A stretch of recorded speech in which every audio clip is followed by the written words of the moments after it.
guys, Elledani here, and today I am doing a home hair dye kit haul. So essentially, I am doing a huge hair makeover, and I actually just cut it. You cannot dye your hair at home without a kit. I am bleaching part of my hair, dyeing that part of it a lighter color and the rest of it a darker color, so you definitely need some tools to do that. I put together a... oh my goodness.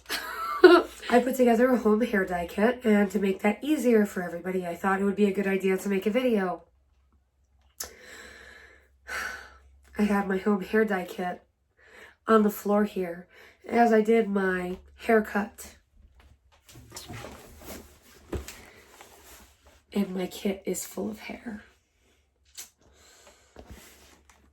So there's that. So apparently we will be shaking my hair out of things as we go. It's honestly not the end of the world because it's not like my hair is not going to touch all of this stuff anyways. It is what it is, I guess. So I'm going to start with these bowls. I actually got 3 of these. I wanted mixing bowls, which are usually very basic, small, little, shallow bowls. These are legitimate mixing bowls, so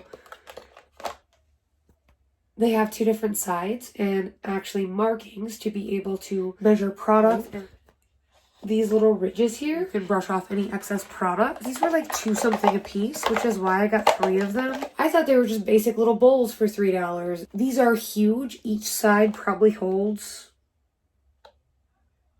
there is not a measurement. Each side definitely holds a decent amount of product. Those are pretty deep. This is probably the most important thing in your kit, which I didn't use this to cut my hair because I didn't think it was really necessary. But especially for dyeing it, let me tell you, this is a Charisma multi-purpose chemical cape. This is particularly if you're using chemicals. My color is typically more like Arctic Fox or Manic Panic, so it is vegetable dye. You can get non-chemical capes for a little bit cheaper, but because I'm bleaching, I definitely wanted a chemical cape that if you were in store, you would actually get to feel. I thought this was really cool. Here's a sample so that you can actually get a good feel for the material of the cape. I honestly had a cape for years. It just got so stained, I decided to finally let it go. Probably had it for 10 years, honestly. So a cape is well worth the investment, especially if you dye your hair at home often. The next thing I'm going to talk about is clips. So these are 2-inch butterfly clips. They're not like the cute little fashion clips. They're actually functional and hold a lot more hair.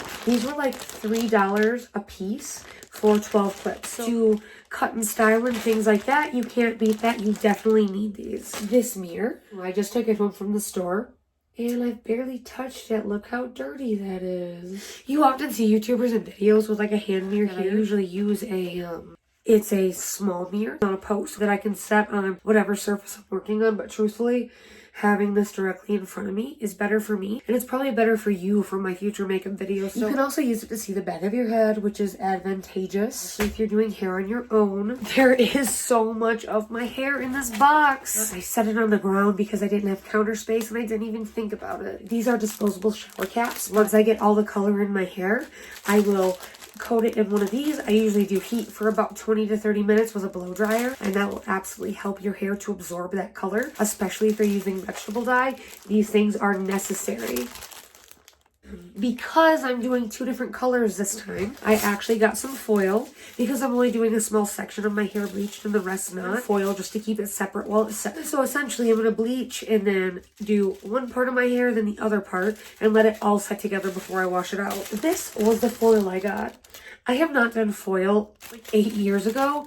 This has a window so that you can see the process as you go. How great is that? I thought that was pretty cool. I've never seen foil like that. It could have been around for years and I just don't know because I usually just do all one color and I do not need foil for anything. I will also probably use this for whatever part of my hair I bleach. This is Sally's brand of After Color Treatment. I've used this in the past and it really worked well for me. They are cruelty free.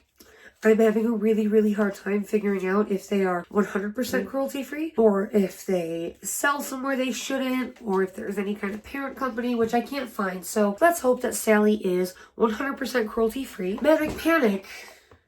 Manic Panic is a fantastic cruelty-free company. I have used these bleach kits since I was probably about 14 years old. To be completely honest with you about Manic Panic, in my younger years, the dye did not work well on me. It would look great at first and then it would slowly fade and almost be unrecognizable, but I do know it works for other people. It has also been a very long time since I've tried anything from Manic Panic. I also got, this is Virgin Snow, which is, it came taped, I'm sure, so it couldn't open and be a problem. This is Virgin Snow.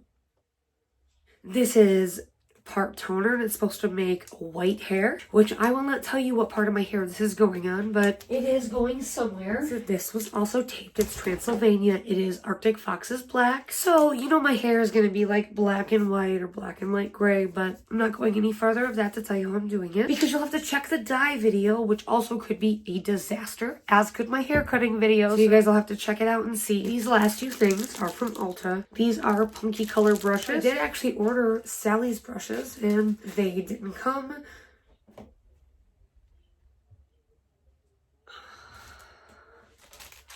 I saw that. They didn't come, and then like a week after they claimed to have shipped, and then an hour later I got an email that they just weren't coming. So I went to the Sally by my house, who also did not have them, and actually I lied, I didn't feel good, and this sweet guy was running errands for me. Ragnar ran to the Sally by our house, who didn't have them, and then he went to Ulta, who he also thought did not have them. So he was on his way to Walgreens, like walking out of Ulta. They sent him to the wrong section. As he was walking out, they heard him on the phone with me about going to find these kind of brushes, and somebody directed him to the right area, and here we are. I've actually used this type before, and they work great. So basically, in recap, this is literally everything you need to dye your hair at home for the most part. We have a cape to protect yourself. We have clips to section your hair off, your brushes for application, and also these do have rat tail ends, which will also help you to section your hair if you need it. Actually, my favorite part of the brushes. Foils for processing and also sectioning of different colors, very important.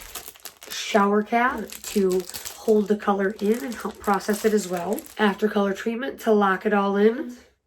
A dirty mirror. Thank you guys so much for watching. I hope if you're trying to build a hair dyeing kit at home, this helps you. If you have any questions for me, definitely comment down below. If you need any kind of substitutions, I might be able to help you. If you're looking for different products, I might be able to suggest something. But I really do hope this helps you.